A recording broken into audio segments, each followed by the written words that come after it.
لا إله إلا الله محمد رسول الله لا إله إلا الله حضرت نوح علیہ السلام اسلام کی ابتدائی ترین پیغمبروں میں سے ہیں اور ان کی زندگی قرآن کے مختلف سورہ میں تفصیل سے بیان کی گئی ہے، خصوصاً سورہ نوح میں۔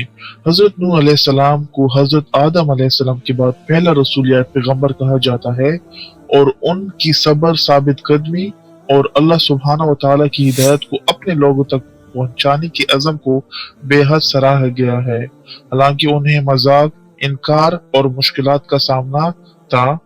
حضرت ادریس علیہ السلام کی وفات کے بعد لوگوں نے ہدایت سے انحراف کرنا شروع کر دیا تھا، بت پرستی کا آغاز ہوا اور ماضی کے صالح لوگوں کی یادگار کے طور پر ان کے مجسمے بنائے گئے۔ وقت کے ساتھ یہ مجسمے خدا کے طور پر پوجے جانے لگے۔ اسی حالت میں اللہ تعالیٰ نے حضرت نوح علیہ السلام کو لوگوں کو توحید کی طرف واپس لانے اور اللہ کی عبادت کرنے کی ہدایت دینے کے لیے بھیجا۔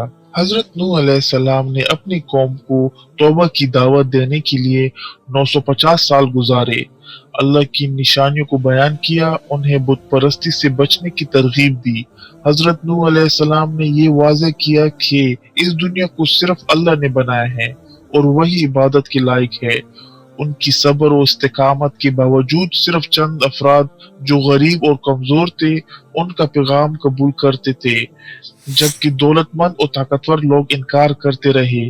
ان لوگوں نے حضرت نوح علیہ السلام کا مذاق اڑایا اور کہا کہ وہ بھی انسان ہیں اور ان کے پیروکار بھی سب سے کمتر لوگ ہیں۔ حضرت نوح علیہ السلام کے مشن کے دوران کافروں نے انکار اور دشمنی میں مزید شدت اختیار کی۔ انہوں نے حضرت نوح علیہ السلام کی تنبیہات کو نظر انداز کر دیا اور ان سے کہا کہ وہ جو عذاب کا انتباہ دے رہے ہیں وہ لے آئیں۔ حضرت نوح علیہ السلام نے جواب دیا کہ صرف اللہ ہی عذاب لا سکتا ہے اگر یہ اللہ کی مرضی ہو۔ حضرت نوح علیہ السلام نے ان لوگوں کو بار بار توبہ کی دعوت دی اور اللہ کے ساتھ تعلق مضبوط کرنے کی تلقین کی، لیکن وہ اپنی ہٹ درمی پر قائم رہے اور نہ رسول کو مانا نہ پیغام کو۔ حضرت نوح علیہ السلام نے اللہ سے دعا کی کہ وہ ان کافروں کو ہلاک کر دے کیونکہ وہ زمین کو فساد میں مبتلا کر رہے تھے اور آنے والی نسلوں کو گمراہ کر رہے تھے۔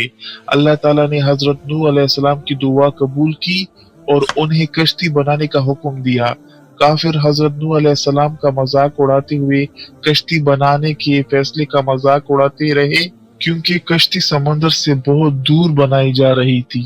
حضرت نوح علیہ السلام نے انہیں خبردار کیا کہ جب عذاب آ جائے گا تو وہ خود ہی سچائی جان لیں گے۔ جب کشتی مکمل ہو گئی، اللہ نے حضرت نوح علیہ السلام کو حکم دیا کہ وہ ایمان لانے والوں کو اور ہر قسم کے جانور کے جوڑے کو کشتی میں سوار کر لیں۔ حضرت نوح علیہ السلام نے بار بار اپنی بیوی اور بیٹے کو اس بات پر راضی کرنے کی کوشش کی، لیکن ان دونوں نے انکار کر دیا۔ حضرت نوح علیہ السلام کا بیٹا یہ سمجھ رہا تھا کہ وہ پہاڑوں پر چڑھ کر سیلاب سے بچ جائے گا۔ اس نے اپنے والد کی نصیحت کو نظر انداز کیا اور سیلاب میں ڈوب کر مر گیا۔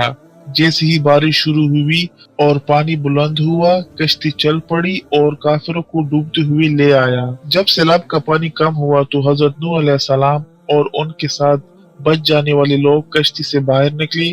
حضرت نوح علیہ السلام نے اپنے بیٹے اور بیوی کی موت پر غم کا اظہار کیا کیونکہ انہوں نے اللہ کے پیغام کو مسترد کر دیا تھا۔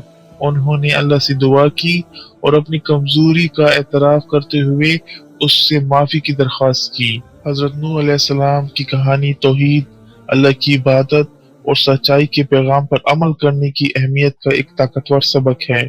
باوجود اس کے کہ قوم کی اکثریت نے ان کا انکار کیا، حضرت نوح علیہ السلام نے اپنی قوم کو ہدایت دینے کے لیے صبر اور حکمت سے اپنا مشن جاری رکھا۔